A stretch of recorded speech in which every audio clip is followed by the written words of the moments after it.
So what is behind this crisis and what are the solutions? That's what we're going to focus in on with my next guest, Ontario Regional Chief Isadore Day, who earlier this week spoke to MPs to address these emergencies facing Ontario First Nations communities, and Cornelia Wieman, a psychiatrist with CAMH, who focuses on Aboriginal mental health. Chief Day, we'll start with you. This is a problem across this country, but Attawapiskat really made headlines about a week ago because it declared a state of emergency after 11 people attempted to take their own lives in one night. Right. 28 people tried in the whole month of March. I mean, what do you make of that? Well, Asha, this is clearly the boiling up of colonialism like never before. What we're dealing with here are some two main root causes. One is the Indian residential school and multi-generational issues. The other one is the Indian Act. Those are the two main culprits of what's actually going on in the community, because there's on one end there's the oppression of existing policies under the Indian Act, which control land, people, and the First Nations economy. And the other one is the historical issues that surround the Indian residential school and all the dark legacy behind that. Cornelia, I can only imagine how that can play out, you know, on the mental level, emotionally. Can you explain what you think is at play here? So I think what we see is a culmination of emotional distress in the community. There are a lot of difficult conditions that the people in Attawapiskat live under, as well as many First Nations people who live on reserves in the rural and remote areas of Canada.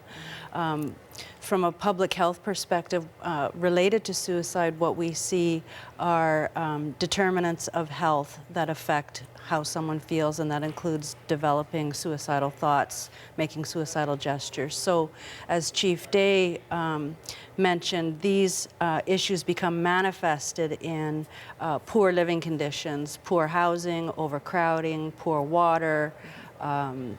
Kids are going to school in portables that are underheated and filled with mold.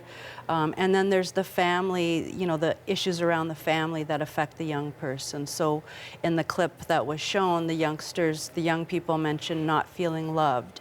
And that speaks to the intergenerational trauma that's gone on. And also that, you know, there is ongoing distress in families and for these young people. If you could briefly describe some of the feelings. Hopelessness is one, would you say? Hopelessness is definitely one. I think how we understand suicide is people, when they're distressed, they use a variety of coping mechanisms. Some are good choices for us, some are not so good choices. But ultimately what happens for someone who feels suicidal is their perceived options of what they feel is available to them start to get narrower and narrower until eventually the only sort of choice that they feel they have is to harm themselves or to kill themselves. Chief Day, another staggering statistic, suicide among First Nation communities in Canada 4 to 5 times higher than the national average. What can you say about that? Well, I think, again, building on Cornelia's discussion around what the individual goes through, she also talked about the family. And I believe that what's actually happening in our communities, and you'll tie that right back to the fact that back in the Indian residential school era, what they did was there was a destruction of the family. There was a severing of the child from its family of origin.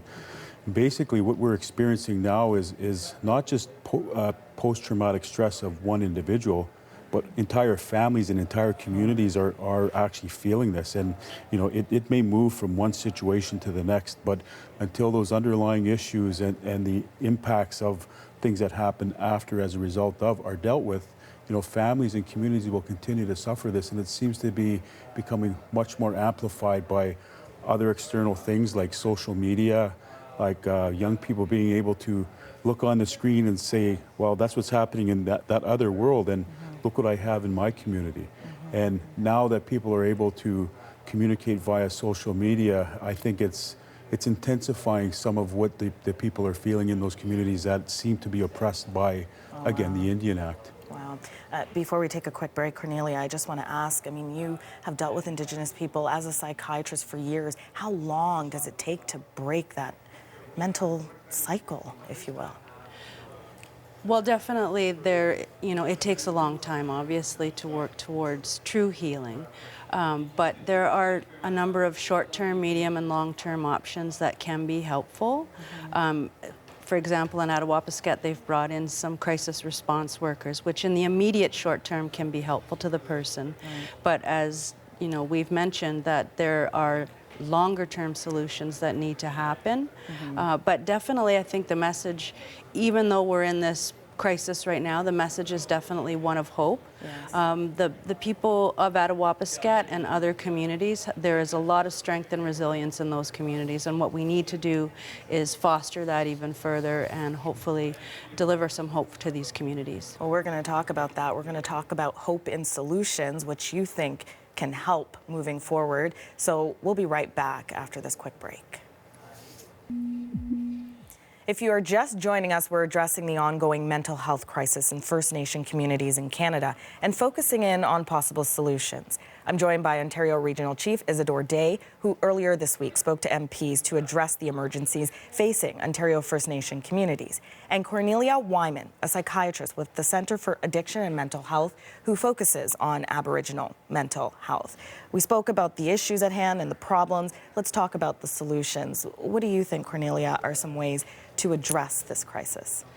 Well, I think in addressing some of the problems, there's already been a lot of work done in this field. The recommendations around First Nations suicide have been laid out in multiple reports, but the major areas are increasing what we know about First Nations suicide, so that's research and knowledge, but also includes sharing knowledge of what's going well in some communities with the communities that are in distress.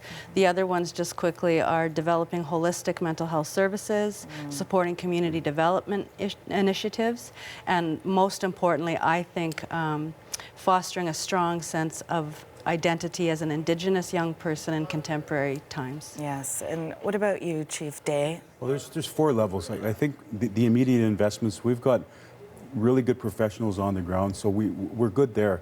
Let's get them in, as the previous point was made with Ontario this week, putting $2 million there. But what we're also doing is let's attack this from a community rebuilding perspective, and that was one of the things that Attawapiskat is doing right now. They said we need to be doing some community rebuilding. The other one is we're working now in a tripartite manner, so we're looking at the health and social determinant issues, but also too, last thing is we need the World Health Organization to have a good look at this. This is a colonial issue, and I think it's now time to elevate the oversight, and let's get them involved. This is a discussion that will be going on for quite some time. We appreciate you being here and sharing your views. Thank you so much. Thank you. Ontario Regional Chief Isadore Day and Cornelia Wieman, a psychiatrist with CAMH, joining me in Toronto.